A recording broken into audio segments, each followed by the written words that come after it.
What's up, guys? Welcome to the new episode. Wanted to give you a little heads up. This one's going to be a little weird. We had some technical difficulties. Danny was literally in the middle of moving to New York when we recorded this. We recorded it right after he got to New York. Found out that his spot that he's staying in doesn't have Wi-Fi yet. So that was interesting. Tried to do the hotspot thing. Didn't work. Ended up having to record off his phone. So I apologize if the audio quality isn't so great. And it's not. So I'm sorry, but it is what it is. This one's going to be just a quick little short episode. But we should be returning back next week with our more slightly professional setup, if you can call this at any way, shape, or form. At any way, shape, or form, or in any way, shape, or form? Probably in any way, shape, or form. Next week we'll be back to our normal setup. We'll have the microphones. It'll be a lot better. But yeah, we wanted to still put something out there. So here's a quick little 45 minute thing about Bigfoot, pyramids, cryptids, interesting stuff, at least in our opinion. Yeah, check it out. Hope you guys like it. And we'll see you on the next professional recording next week.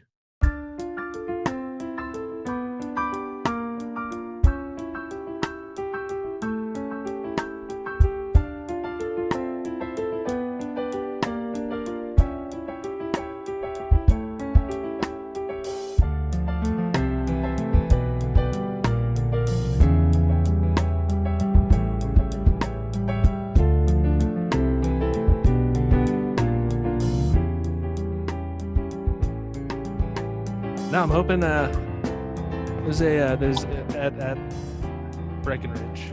There's a little a porcupine that runs around named Pete. Hopefully, I see him tomorrow. Porcupine Pete, because he's almost like a cryptid. He's very elusive. You only see him every once in a while. You know, he's not. He only shows himself to those so fortunate to see. Exactly, and those with eyes to see. Ooh. You know, I think Breckenridge has that. They have like a neighborhood moose too, which I've never seen. I used to live there, and I never saw the neighborhood moose that was hung out in that little valley from the gondola from town up to the mountain. Huh. Never saw her. I don't know if they're full of shit, but I never saw her. Well, I mean, you know, you sound like one of the people that hate on the people that believe that they've seen Bigfoot. Because you don't know what they saw. Tell me how you feel about Bigfoot. First off, does he live? Is it? Why don't you just tell me your feels? That'll be easier. My thoughts on Bigfoot is most likely it was a real thing hundreds of thousands of years ago, and the stories have been passed on through generations. Because Gigantopithecus was a real creature, a 10-foot tall orangutan-like ape that definitely lived alongside humans.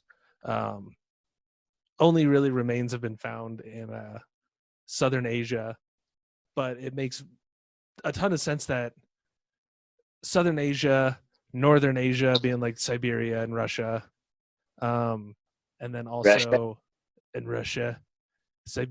We can get into that later. It's a whole thing. I don't know what's going on. Anyway, up through the northern parts of China and Russia. For some reason, I just still sound like Donald Trump when I just say those words, China and Russia. Not intentional. Yeah. So there's like what was it? Gigantopithecus. Gigantopithecus. Sort of like Australopithecus was like a ancestor of humans. Australia region. Yeah. Gigantopithecus is, it's just a 10-foot tall extinct ape. But we don't know how long they really lived for. From an article I was looking at earlier, their sort of best guess was it probably went extinct around 300,000 years ago. But there's some experts and people that claim that it's more close to 100,000 years ago. Which either way, it's still within the realm of interacting with early humans and early human societies. Mm-hmm. And it's interesting that the placement of where it's found is interesting because that sort of coincides with the quote unquote peopling of America, across the Bering Land Strait, and then sort of filtering down through. many people have argued that claim, and that, whatever. But It's it's outdated interesting. as fuck, bro. That's outdated shit. Yeah, but still, Although maybe some people did that. 100% people did cross the Bering Land Bridge and make their way down through North America and through like Canada and down and populated. That definitely happened. Yeah. But it's probably not the only thing that happened. Yeah. But if humans could do that, then a giant 10-foot orangutan could maybe have done that as well. And it's interesting that it's in these same areas that you find the Bigfoot, the Yeti, like these myths that all sort of, there's hundreds of Indian or Native American tribes. Sorry. Wait, were they found in Northern Asia, like China and Russia? There's at least the myth of the abominable snowman, or just a giant ape-like creature. Sorry, but like the gigantic Piscopithecus. I can't. Gigantopithecus. What? Say it one more time. Gigantopithecus. Gigantopithecus. Yeah.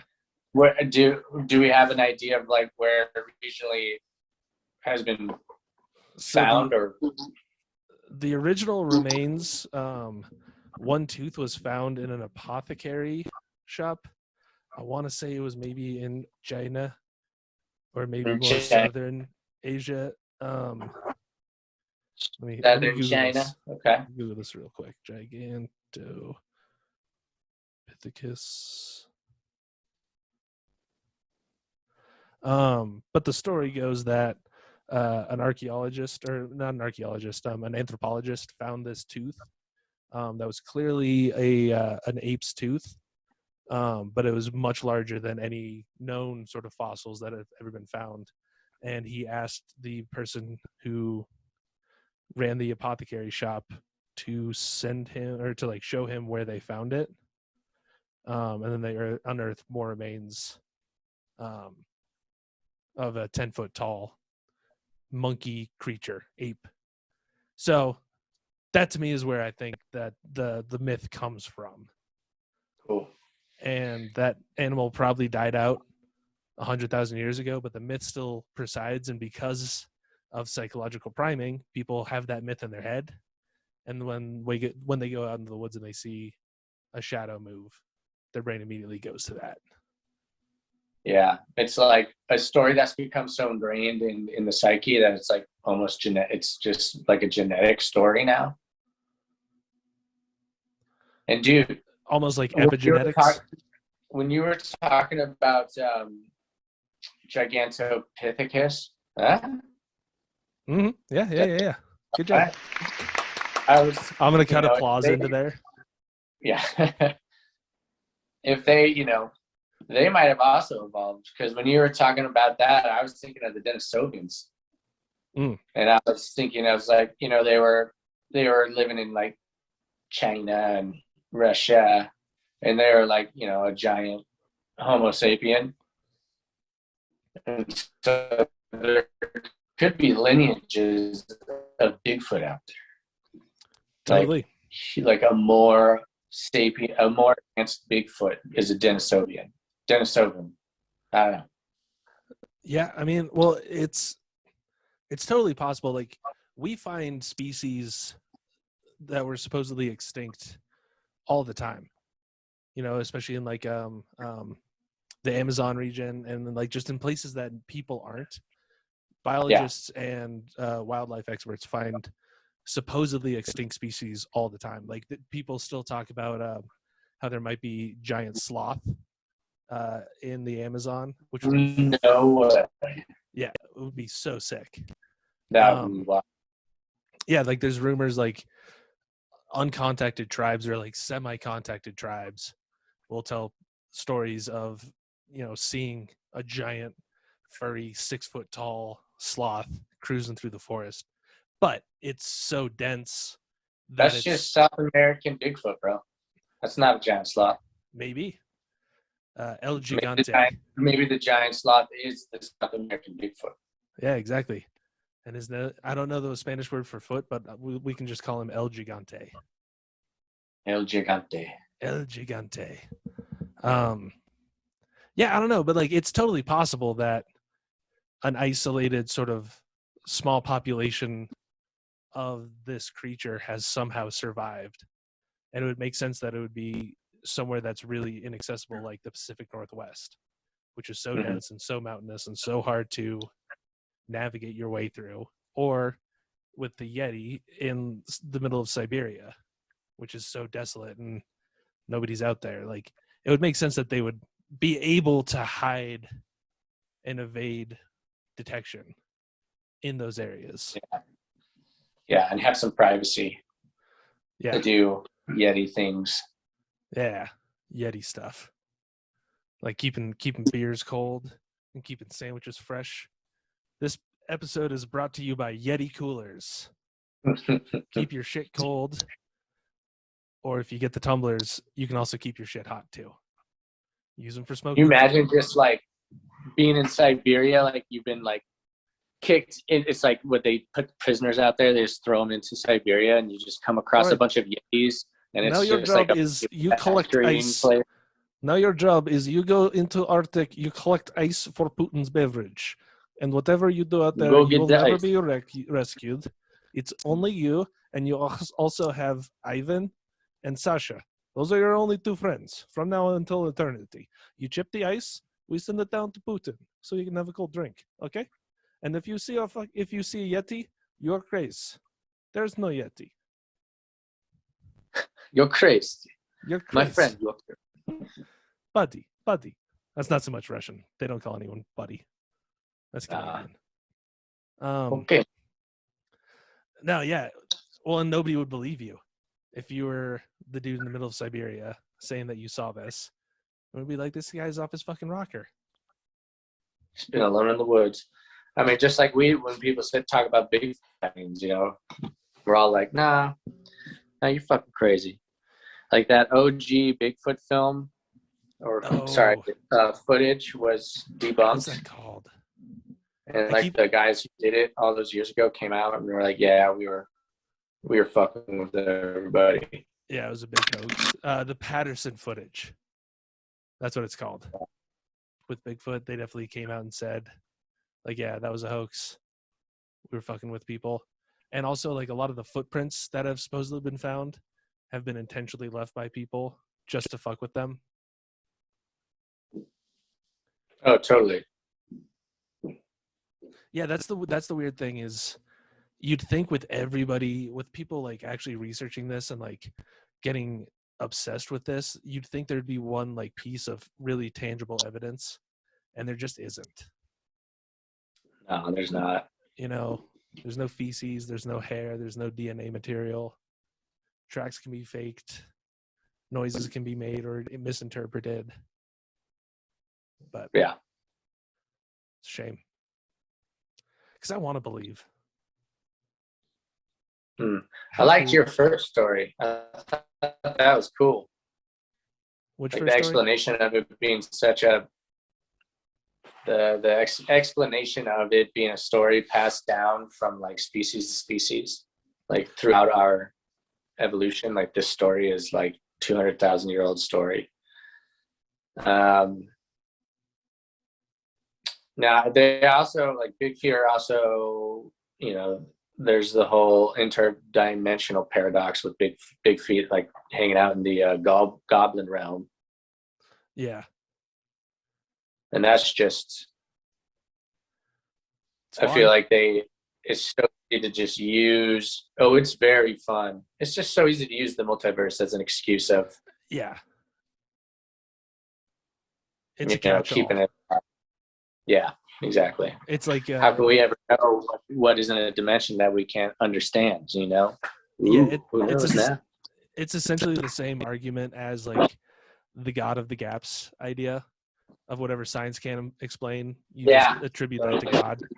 So Yeah. yeah, the Goblin universe and interdimensional stuff is kind of the catch-all for like all cryptids, or for conspiracy theory about cryptids, where it's just like, oh yeah, Yeah. if you can't explain it, then it just came from another dimension.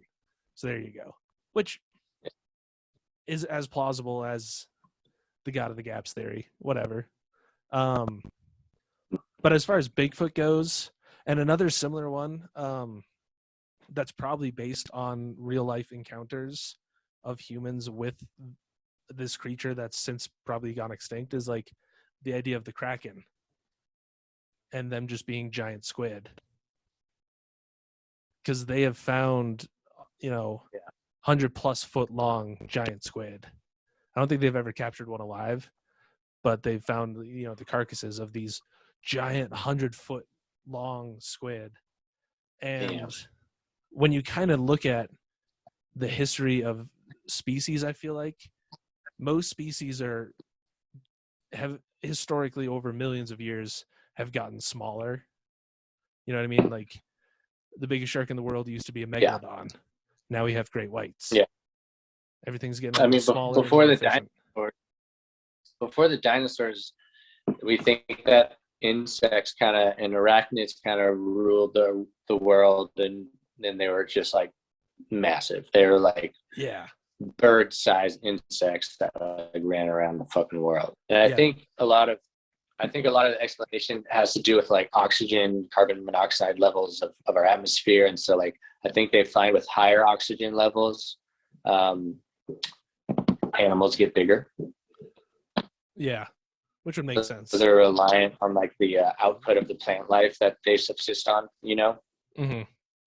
Yeah. So I think the oxygen levels have been, and the percentages are not massive. It's like, you know, you increase the oxygen levels by like 5-10%, like you might see a double increase in size in all the animals over a period of whatever time. So it's funny. It's like a little shift makes a big difference. Yeah. Oh, absolutely. It's the butterfly effect. Yeah, yeah. One small action has just a rippling effect of consequences throughout the universe, and especially so in. Yeah. But also, it's I think also part of it is just there's a finite amount of resources on the planet, and there's more biodiversity than ever. So there's only so much that anyone can have. So if you can't, you know, afford to be able to get like the proper nutrients, then you're not going to be able to grow to these massive sizes that, you know, animals used to grow to. Yeah, yeah. Exactly. Even nowadays, crocodiles will grow and grow and grow as long as they have consistent food source. Really? Like, yeah, crocodiles grow until the day they die, as with I think most reptiles, but it's all based on just their food source and whether they can get enough protein and enough nutrients to facilitate that. And the bigger you grow, the more shit you have to eat. So it ends up sort of in an equilibrium where, you know, there's only so much food source available, and there's only so big the crocodile can grow in that region. That's why, you know, saltwater crocs are so huge in Australia, because there's no natural predators on land except for, well, I mean, they're not even natural, like the dingoes, but they're not natural. Those were brought over by humans. So there's all this food for them to eat. Whereas like, or same thing with the Nile crocs. They're in the desert. Everyone has to drink water from this one source. It has an near unlimited food supply, so it can get bigger. Yeah, yeah. Man. So I think, yeah, maybe a lot of what the cryptids and like the lore and even just the idea of like dragons, the Loch Ness monster, maybe like we were sort of saying, this is all just sort of epigenetic memory. This is memory that's been passed down for generation upon generation upon generation upon generation to the 10th degree. And it's all like stuff that, because like instinctually, you know, to be scared of big cats if you're in the woods. It's just an instinctual thing. And like, I'm sure you've seen the videos of when somebody like has a cat sitting on the counter and they like sneakily put a cucumber behind them, and then the cat sees it and freaks out because instinctually it thinks it's a snake. Yeah. That's one thing that's always blown my mind, is the idea of instinct and that sort of epigenetic memory of like these things are maybe just implanted just deep within our DNA, which it seems weird that like a dragon creature or something that sort of is in the same realm appears in so many different cultures. You know, you find it in Eastern Asian cultures. You also find it in like the Middle Ages, um, and even like I don't know, in references older than that. What's the Bhagavad Gita? I think that's the old ancient Hindu text. Mhm. Um, Quetzalcoatl in Mexico. You know, they're not all necessarily the exact same iteration, but it's still kind of like this flying serpent reptile creature that Dude, exists within. they're all communicating. They're all getting high on psychedelics and communicating with the same fucking dimensional beings that are fucking dragons and flying serpents. I'm convinced. I mean, you're leading me down a path that might lead into Alex Jones, but that's the conspiracy. Is that these interdimensional creatures, the lizards, the reptilians. I don't know, because I mean that's sort of what the idea we were talking about, the Nazi and their practices with the occult and taking hallucinogens to sort of quote unquote speak to the aliens in the last episode. But that's Yeah, sort yeah. of what a lot of people are kind of saying in the conspiracy theory, weird cryptid alien kind of world is like, yeah, these actually are interdimensional beings that have a form and have a shape, and they're able to sort of tap into, or we're able to tap into their dimension. And that's why you see all these similarities. And like dark elves and, you know, fire breathing lizards. I don't know. It's fun to think about. Yeah. Starts hurting my brain to try to visualize something that my brain can't fathom. I'm just like, fuck it. Yeah, I mean, but that's kind of what, I don't know, that's what cultures did, is they used the best way that they had to describe Oh, yeah. what they saw. You know, the book of Ezekiel, in the Bible, in the Old Testament, where they're talking about the three um, inter not rolling, but like I don't know, three rings encapsulated within each other, all moving and spinning at the same time, floating above the earth, and like that's what a lot of the ancient alien theorists, which you have to say, ancient alien theorists, in a world where you've been lied to for generation after generation, is it possible that Ezekiel was really trying to describe an alien spacecraft? Some ancient alien theorists believe that it's true. Dude, the way that they approach that, they like can't be touched, and so they get to say Yep. whatever they want, and so they just, what if some, and like so it's just like, right, but they make it sound like really epic and important and like inquisitive, but it's just like a bunch of bullshit. You're just like, geez. What But if Hitler was actually having gay sex with an interdimensional alien named Zorgon the Magnificent? Some ancient alien theorists believe that it might be true. Yeah, everything is. yeah, so like Hitler was like banging the fuck out of this fucking alien. Sorry. Well, and the Hitler was involved in this from the get go, from the beginning, and it's proven facts. You can look up the documents. I swear to God, this is all CIA information. You can get it on FOIA. You can get it everywhere. So aliens came down, and they tricked Hitler into having butt sex. It's in the documents. It When sounds you like a see, South Park episode. Like, you kind mean to of. tell me that Hitler came down? I'm sorry, the aliens came down to butt fuck Hitler. Yeah. All right, I believe it. My God. But yeah, no, they get away with everything is framed in a question, and everything is framed like there's a caveat Yeah. to literally every statement that's ever been made on that show, of just like, what if, or some ancient theorists or some ancient alien theorists, it's always like we're not saying it. These guys are saying stuff, but like, we're just asking questions, man.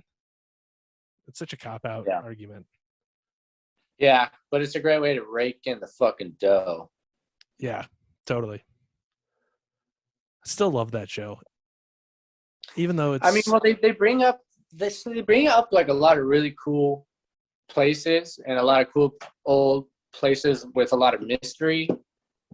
And so, like 20% of the show, you like learn some interesting things and learn about new random places and like, yeah, about some like cool shit with some like fucking mystery behind it. And so it's cool. And then it just goes like, yeah, you're just like, this is fucking nuts. It's the same thing of like, we're bringing up all these interesting questions, but anything we can explain, aliens, anything we can explain with science, God. For conspiracy theorists, anything we can't explain, interdimensional child molesters. Yeah, ancient aliens is like the holy Bible of, if you can't explain it, aliens. Exactly.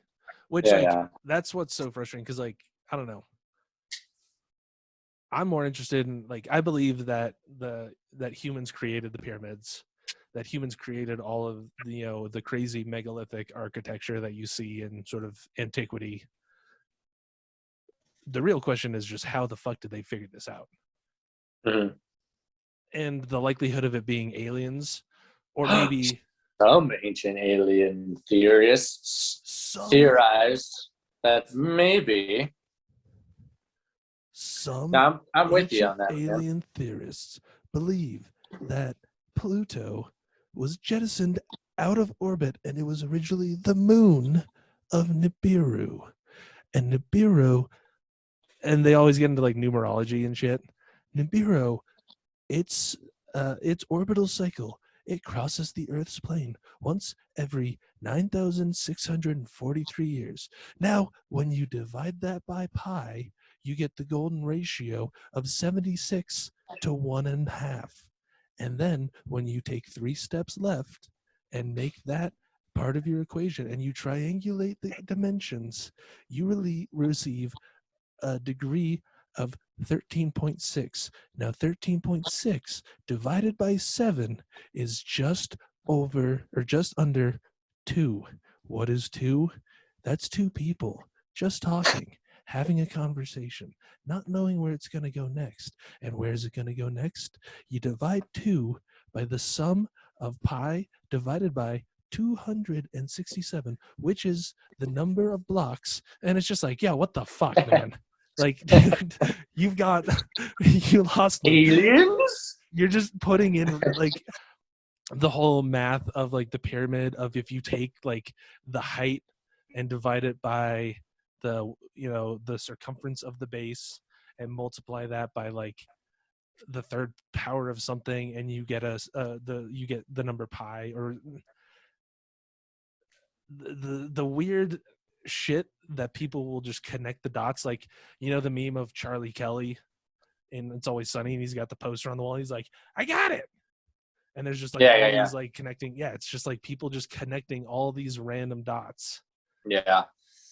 There's some fucking crazy shit about those pyramids, and part of me is still so it's not like I wouldn't put my money on it, but if like some ancient technology not from aliens was able to use like harness sound energy to make those geographical shapes, then I would see why pi would be in it, because it's the natural order of the third dimension. But when you see like that's neither here nor there. But what's real and fascinating is like when you get an aerial shot of the pyramids, they're not squares. Yeah, they're like these weird like inward octagonal looking, like they have these very slight angles on each face. Yeah. So it's like it's technically 8-sided, not just 4-sided. Yeah. I'm just like, You gotta be fucking shitting me. Like Yeah, it's a weird that polygon. Well, so the idea, I think, that shape, seeing that shape alone in all three of them, I don't think it's coincidence. no, And no. B, it's so perfect and symmetrical that it was in the plan of the pyramid. And so that also makes me wonder of like, how did they really build it? With like the leading Egyptology theories, it's like lots of slave power. And then there's this weird, I don't know how valid this is, but they took the techniques that the Egyptologists believe they built the pyramids, and even with like they came up to like a total number of like, even if they had like 10,000 slaves working on one pyramid, it would have had to take them like 4 days to To move make like it. one block of stone or something. I need to look this up because I just skipped like 5 steps. No, I know exactly what you're getting to. Yeah, when you calculate the number of stones, it's like, I think it's over 2 million blocks that are all like 6 or 7 tons each or something like that. The numbers don't really matter, but you can Google this if you want to know what the actual numbers are. But yeah, the amount of time they would have to like place a new block every 2 minutes or something in order to get done with it. So the Egyptological theory is, I guess, that it was a tomb for a pharaoh. So if that's the idea of it's a tomb for a specific pharaoh, then it would have to be built within the lifetime of that pharaoh. So given our best guesses on lifespan at that time, you got about 40 years to build that, roughly, whatever. But to do it in that amount of time, you'd need to lay so many of these huge blocks that were also quarried from a place, like 500 miles to the south along the Nile. Like, most of the stone blocks had to be moved thousands and thousands of miles. They have no explanation on how, or not thousands and thousands of miles, but hundreds of miles. They have no explanation on how they did that and how quickly it would actually be able to happen. Hold on a sec. I'm getting a call. Yeah. Hollywood. I'll call him back. I just tried to type in pyramid construction, and the first thing that popped up was pyramid consultation. Who am I gonna get to? You need a new me? pyramid. I don't need Consultation. Pyramid Consulting. Oh, it's a company name. That's why. Oh, fucking. That makes a lot of sense. So I think the thing, the explanation that does make sense to me of why it is sort of slightly 8-sided, and I don't know, it's hard to explain for anybody who's just listening, but like, if you took a square and you left the corners of the square where they were, and you took just the very middle of each line in a square and just pulled that slightly inwards, that's essentially what the shape of the pyramid actually is. It's almost like a 4-pointed star, but very, very subtle. The explanation for that makes sense to me is being a equinoctial marker, marking the equinox, or I guess, it'd be the spring and fall equinox. So because it's aligned perfectly north-south, when the sun is perfectly at due east, which is when the Earth is in sort of the middle of the year, or the middle of the equinoctial year. I don't know if that's the right word, equinoctial or equinoctial. Either way, I think you're right. I think you're crushing it, bud. Yeah, and that's what's so interesting about so much of the ancient world, is how it's so aligned with our universe and our path through the universe. And we've talked about that with during the Christmas episode about Krampus, of Christmas really being a solstice day, of when the sun dips at its lowest point in the sky, so that this is now the end of, or this is the sort of beginning of the new year. This is the new solar year moving forward. And it makes sense that the pyramids would essentially kind of be doing the same sort of thing of just showing like this is when spring is at its springiest. This is when the sun is at its most eastern point. It's perfectly aligned. So that's what makes sense to me about that, and that's what makes sense with the argument with the Sphinx being aligned with the constellation of Leo, and that's setting that date in 11,600, 12,800 years ago, along with the Younger Dryas. Aren't they also the Great Pyramids? Aren't they also built? They're huge.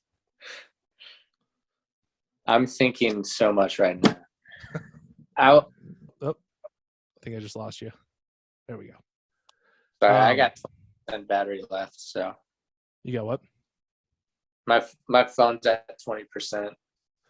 Okay, I mean we've been going for I don't know how long, but about an hour, I'd say. Yeah, close to an hour. Yeah. I might end up cutting this short anyway, just because like it's kind of weird. You have to be on your phone, and the audio quality is not super great, so this might just be a quick like half hour, 45-minute episode or whatever. I don't know. I think that's cool. Yeah. I always end up figuring out in the editing and figuring something, and yeah, I think it's smart to be able to cut stuff out when we just sound like idiots. But I also don't want to cut all of that out. Yeah, I totally agree. Totally. It's interesting. I'm learning how to like have. It's like a different way to have a conversation. It's nice because it's normally when we have conversations, like I don't fucking plan what I say, but it's like trying to keep like the back and forth, like the dialogue going while also bantering. It just keeps you situated, organizes like the way you have conversations and stuff. I enjoy it, man. It's been a lot of fun. Yeah, no, I think it's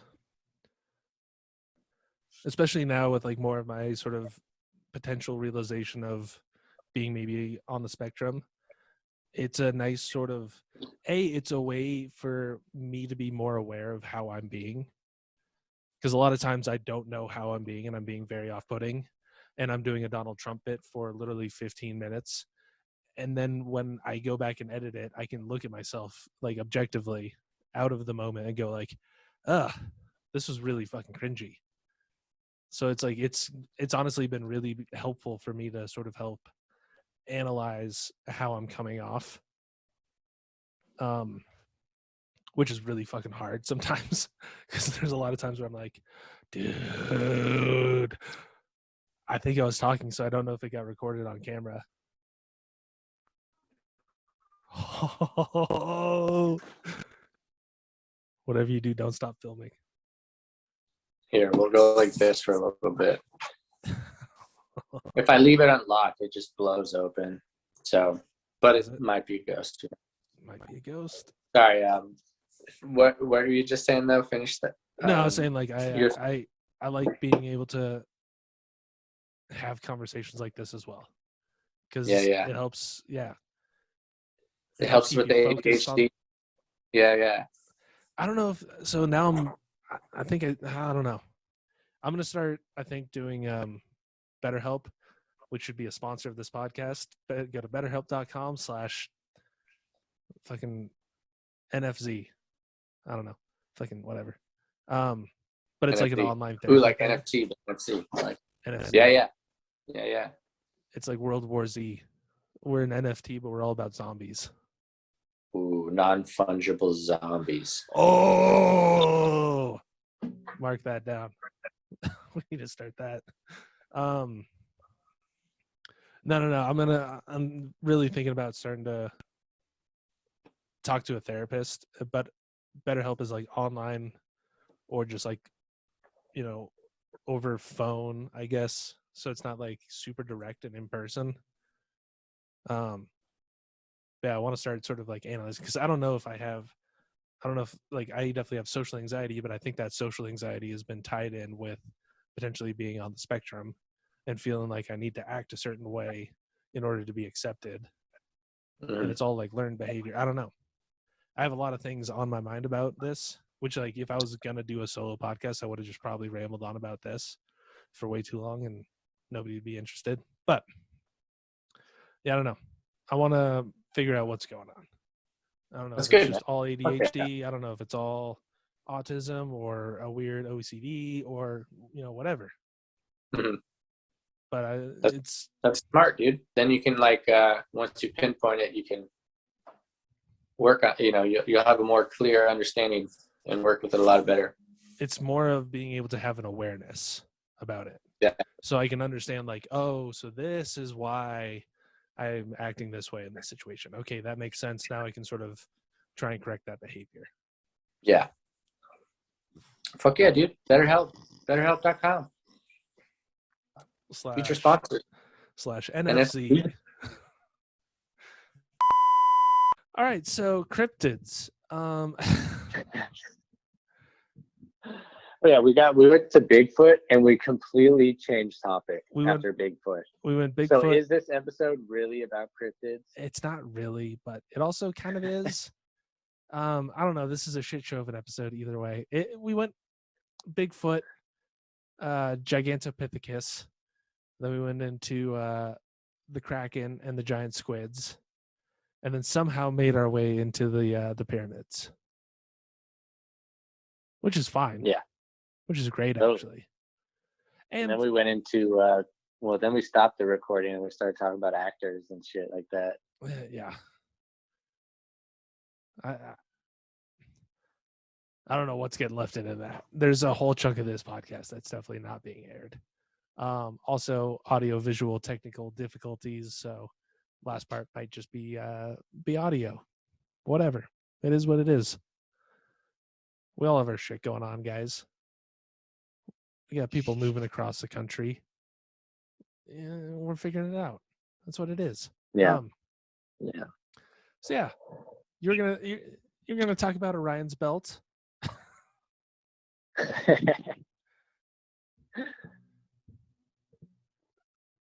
Should I get into Orion's belt right now? I don't know if we should actually get into Orion's belt. Let's save that for another one. You know what? Maybe on our next one, you'll teach me about Orion's belt. Maybe I will, man. Maybe. I don't know. I already kind of know a lot about Orion's belt. Dude, I got some weird avenues I could take you up though. All right. Let's go ahead and take the road less traveled then. Let's figure it out. Let's do it, man. I gotta pull out one of my books. Blow your mind open. Ooh. Does it have a bomb in it? Dude, I'll blow you, Ryan. Whoa. All right. That's an aggressive end of the podcast. I am coming out to New York at some point, so maybe I'll call in that favors. When are you coming up, Ryan? Yeah. You're gonna have just rose petals everywhere and like scented candles. I'm gonna be very confused. You caught me. I am a romantic. Well, this has been another fun episode of the No Fun Zone podcast. We'll see what this turns into. But dude, maybe yeah. All right, man. Love you, buddy. I love you too, man. We'll talk to you soon. Talk to you soon, man.